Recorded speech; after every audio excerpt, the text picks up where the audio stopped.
ప్రత్యేక ఓటర్ జాబితా సవరణ కార్యక్రమం 2024లో భాగంగా ఓటర్ జాబితాను అత్యంత జాగ్రత్తగా రూపొందించాలని, జాబితా రూపొందించడంలో చిన్న పొరపాటు కూడా జరగరాదని కమిషనర్ కళాశాల విద్య మరియు జిల్లా ఎన్నికల రోల్ అబ్జర్వర్ పోల భాస్కర్ ఆదేశించారు.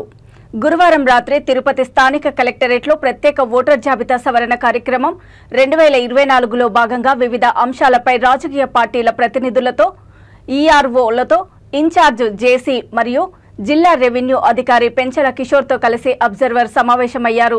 సమావేశంలో ఇన్ఛార్జ్ జేసీ జిల్లాల్లో చేపట్టిన ఎస్ఎస్ఆర్ 2024పై బిఎల్లు ఇంటింటి సర్వే, ప్రతి మండలానికి స్పెషల్ ఆఫీసర్ నియామకం చేసి పర్యవేక్షణ, ర్యాండమ్ చెకింగ్, నోటీసులు, ఆర్డర్స్ వంటివి ఇవ్వడము, మల్టీ లెవెల్ చెకింగ్ చేపట్టి జాబితా రూపొందించడం జరుగుతుందని వివరించారు.